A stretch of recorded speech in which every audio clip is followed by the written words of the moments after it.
Good morning, plus one class. Today we'll start unit number 8, that is redox reactions. Redox reactions is a combined name which is consist of reduction and oxidation. ठीक है, तो आपने ये 10th में भी पढ़ा है about these two concept, what is reduction, what is oxidation. तो आप लोगों ने इसका क्लासिकल आइडिया जो है, क्लासिकल कंसेप्ट भी पढ़ा है, इलेक्ट्रॉनिक कंसेप्ट भी पढ़ा है. तो एक बार इसको रिवाइज कर लेते हैं. तो रिडक्शन ऑक्सीडेशन को डिफाइन करने के लिए हमारे पास दो कंसेप्ट्स हैं. First one is classical concept और classical idea. According to this concept, we can explain oxidation as when we are adding oxygen to any substance, it means we are doing this oxidation. Or if we are adding any electronegative element, it is also regarding as a oxidation. So what is oxidation? Is a process which involves either the addition of oxygen or any electronegative element. ठीक है, तो यानी कि हम उस substance की कर रहे हैं ऑक्सीडेशन. या तो अगर हम ऐड नहीं कर रहे हैं ऑक्सीजन लेकिन हम उसमें से हाइड्रोजन को रिमूव कर रहे हैं, ठीक है, तब भी वो क्या कहलाई जाती है, ऑक्सीडेशन. और अगर हम वहाँ से एक इलेक्ट्रोपॉजिटिव एलिमेंट को रिमूव कर रहे हैं, again it can consider as a oxidation. ठीक है, तो हमारे पास डेफिनेशन दो बन सकती हैं, एक मैंने बता दी, दूसरी क्या बन जाएगी, a process which involves the removal of hydrogen और any electropositive element is also known as oxidation. जैसे यहाँ पे एग्जाम्पल मैंने लिए हैं, ये तीनों एग्जाम्पल में ये प्रोसेस हो रही है कार्बन प्लस ऑक्सीजन, यानी कि यहाँ पे कार्बन की क्या कर रहे हैं हम, ऑक्सीडेशन कर रहे हैं, तभी तो वो CO2 में कन्वर्ट हो गया. Addition of oxygen is there. Second FeCl2 plus Cl2. तो FeCl2 में हमने Cl ऐड किया, यानी कि FeCl2 की क्या कर रहे हैं हम कर रहे हैं उसकी oxidation. H2S plus Br2 giving HBr plus sulphur. तो यहाँ पे H2S से बन गया S, यानी कि यहाँ से हाइड्रोजन निकल गया, तो यानी कि इसकी भी क्या हो रही है, इसकी हो रही है ऑक्सीडेशन. ठीक है, नेक्स्ट हमारे पास है रिडक्शन प्रोसेस. ठीक है, ये हमने क्या पढ़ा था, इसका ऑपोजिट हो जाएगा. ऑपोजिट यानी कि अगर किसी प्रोसेस में हम किसी सब्सटेंस में ऐड क्या कर रहे हैं, हाइड्रोजन को या किसी इलेक्ट्रोपॉजिटिव एलिमेंट को, ये इससे ऑपोजिट कर देते हैं, इन्वर्स कर देते हैं. या तो हम वहाँ से रिमूव कर रहे हैं क्या, ऑक्सीजन को, या रिमूव कर रहे हैं किसी इलेक्ट्रोनेगेटिव एलिमेंट को, तो वो हम कहेंगे कि हम क्या कर रहे हैं, उसकी ऑक्सीडेशन कर रहे हैं. ठीक है, ये आप पढ़ चुके हैं ना. तो अच्छा, ये जो प्रोसेस, ये जो मैंने रिएक्शन आपको एग्जांपल्स बताए ना, आप लोगों ने ये भी पढ़ा है कि रिडॉक्स सेक्शन में जो ऑक्सीडेशन है, रिडक्शन है, it goes side by side, यानी कि ये आपस में कॉम्प्लीमेंट्री होते हैं, यानी कि एक होगा तो दूसरा भी होगा ही होगा. अगर कहीं पे ऑक्सीडेशन हो रही है तो उसी रिएक्शन पे उसके साथ वाले की क्या हो जाएगी, रिडक्शन भी हो जाएगी. जैसे कार्बन प्लस ऑक्सीजन, अगर कार्बन की मैंने कहा हमने क्या कर दी, कार्बन की ऑक्सीडेशन, तो ऑक्सीजन ने अपना एटम दिया ना इसको, यानी कि इसकी क्या होगी, इसकी होगी रिडक्शन. वैसे ही FeCl2 की अगर हुई है ऑक्सीडेशन, तो क्लोरीन की क्या होगी, यहाँ पे होगी रिडक्शन. सेम वे में H2S से अगर सल्फर बना तो यहाँ से हाइड्रोजन निकला, तो हमने कहा H2S की होगी ऑक्सीडेशन. तो ब्रोमीन में ऐड हुआ ना, तो ब्रोमीन की क्या होगी, ब्रोमीन की होगी रिडक्शन. तो तभी रिडॉक्स सेक्शन इनको नाम दिया जाता है, because in these reactions both reactions oxidation as well as reduction goes side by side. ठीक है, तो रिडक्शन के एग्जांपल कुछ और भी हैं हमारे पास. N plus H, nitrogen plus hydrogen. ठीक है, तो नाइट्रोजन की होगी यहाँ पे रिडक्शन, बिकॉज यहाँ पे क्या ऐड हो गया, हाइड्रोजन. वैसे zinc oxide plus carbon, zinc से क्या निकल गई, ऑक्सीजन, किसके पास चलेगी, कार्बन के पास. तो यहाँ जिंक ऑक्साइड की होगी रिडक्शन और कार्बन की क्या होगी, ऑक्सीडेशन, बिकॉज कार्बन CO बन गया ना, तो यहाँ से यहाँ तक क्या होगी, oxidation, because addition of oxygen. और जिंक ऑक्साइड से ऑक्सीजन निकल गया, सिंपल जिंक बन गया, तो जिंक की ऑक्साइड की क्या होगी, रिडक्शन होगी. फिर यहाँ FeCl3 से FeCl2 बन गया, तो यहाँ पे होगी ये ऑक्सीडेशन.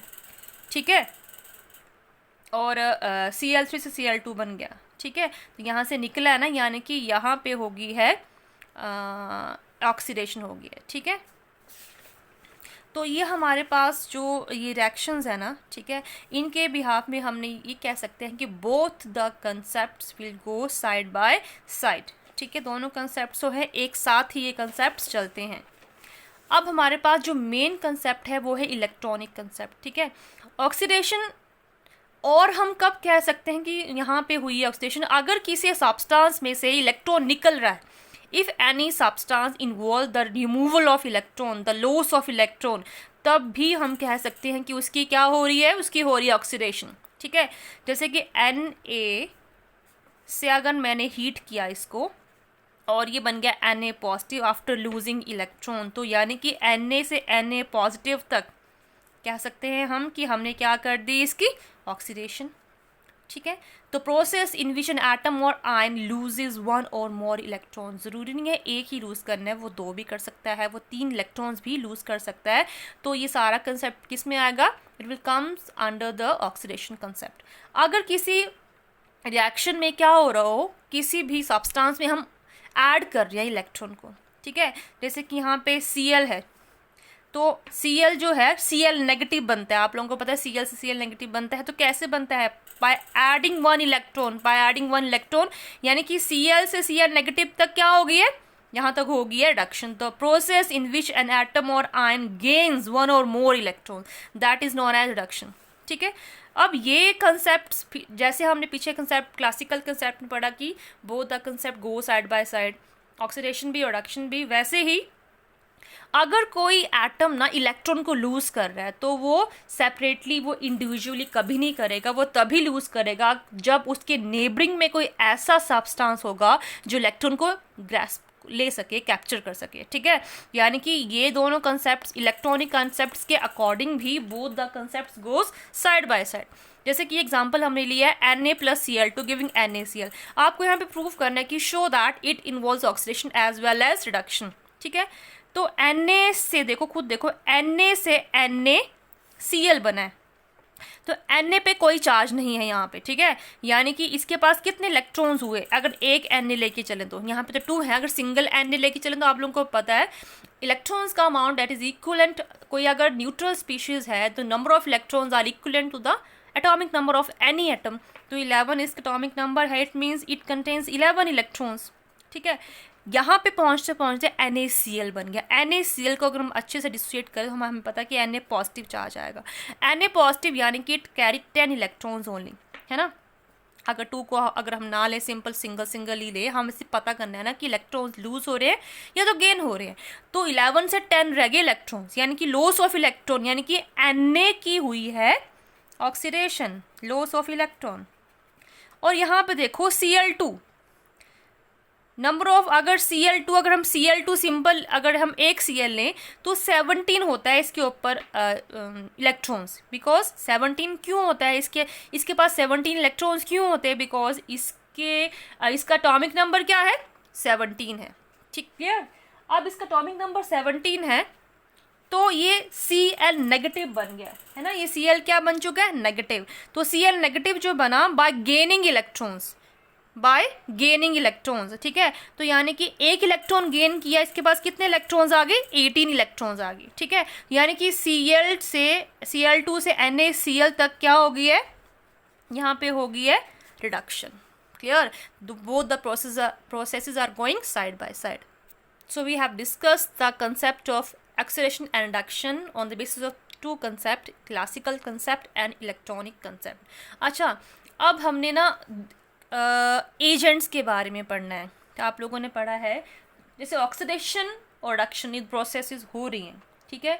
तो कोई एटम इलेक्ट्रॉन को दे रहा है, कोई एटम इलेक्ट्रॉन को ले रहा है, ठीक है। तो अभी इसी से रिलेटेड हमारे पास एजेंट्स होते हैं, ऑक्सीडाइजिंग एजेंट्स कहते हैं, and second one is reducing agents. ठीक है, एजेंट्स क्या होते हैं, जो कोई काम करवाते हैं, ठीक है। तो ऑक्सीडाइजिंग एजेंट्स क्या हुए, जो किस में हेल्प करेंगे, in the process of oxidation. Reducing agents हुए जो हेल्प करेंगे in the process of reduction. तो oxidising agents are those agents which help in the process of oxidation. अब ऑक्सीडेशन और ये खुद की नहीं करेंगे, ये हेल्प करेंगे, यानी कि नेबरिंग एटम की ये करेंगे ऑक्सीडेशन, यानी कि वहाँ से इलेक्ट्रॉन को निकालने में हेल्प करेंगे, यानी कि खुद इलेक्ट्रॉन ले लेंगे। एजेंट्स है ना, they are helping the neighbouring atom in the process of oxidation. यानी कि they are helping by just capturing the और by just using the electron of the neighbouring atom, वहाँ से इलेक्ट्रॉन निकाल रहे हैं तभी उसकी करेंगे ऑक्सीडेशन, तो अपनी क्या हो जाएगी, इनकी खुद की क्या हो जाएगी, खुद की हो जाएगी रिडक्शन। ठीक है, तो ऑक्सीडाइजिंग एजेंट्स में इटसेल्फ इनकी क्या हो जाती है, हमेशा ऑलवेज रिमेंबर रिडक्शन। एग्जाम्पल लेते हैं, जैसे Na ने अपना इलेक्ट्रॉन दिया तभी बना ना Na पॉजिटिव, जो इलेक्ट्रॉन इसने निकाला वो लिया किसने, क्लोरीन ने, तो Na की हुई ऑक्सीडेशन, लेकिन हेल्प किसने की करने में, क्लोरीन ने, तो क्लोरीन कौन सा एजेंट हो गया, oxidising agent which helps in the process of oxidation of sodium. ठीक है, तो क्लोरीन इज ऑक्सीडाइजिंग एजेंट। ठीक है, तो क्लोरीन ऑक्सीडाइजिंग एजेंट है, लेकिन एक्चुअली में क्लोरीन की खुद की क्या हो गई है यहाँ पे, रिडक्शन, बिकॉज वो नेबरिंग की कर रहा है ना ऑक्सीडेशन, तो खुद की तो ऑब्वियसली क्या हो जाएगी, उसकी रिडक्शन हो जाएगी, बिकॉज साथ वाले एटम से इलेक्ट्रॉन ले लेगा और खुद ही अपने अंदर डाल लेगा। सिमिलरली रिड्यूसिंग एजेंट्स क्या होंगे, विच help in the process of reduction. ठीक है, अब हमारे पास रिड्यूसिंग एजेंट जो है वो नेबरिंग एटम की या नेबरिंग सब्सटेंस की रिडक्शन करने में हेल्प करेंगे। ठीक है, इसका मतलब ये हुआ इटसेल्फ उनमें क्या हो जाएगी, उनमें हो जाएगी ऑक्सीडेशन। अब रिड्यूसिंग एजेंट्स कैसे हेल्प करेंगे रिडक्शन में, रिड्यूस जैसे कि यहाँ पे है, ठीक है, क्लोरीन ने इलेक्ट्रॉन लिया तब हमने कहा उसकी हुई है रिडक्शन। ठीक है, लेकिन इलेक्ट्रॉन वो ले कैसे पाया, अगर सोडियम इलेक्ट्रॉन देता ही नहीं तो क्या क्लोरीन इलेक्ट्रॉन ले पाता, नहीं ले पाता। इसका मतलब ये हुआ कि जो सोडियम है उसने क्लोरीन की रिडक्शन करने में हेल्प की है, तो सोडियम यहाँ पे क्या बिहेव कर रहा है, as a reducing agent. Clear हुआ, और सोडियम की खुद की क्या हो गई है, साथ वाले की रिडक्शन करने के चक्कर में उसकी अपनी क्या होगी, उसकी खुद की होगी है ऑक्सीडेशन। तो always remember oxidising agents itself undergo reduction and reducing agents itself undergo oxidation.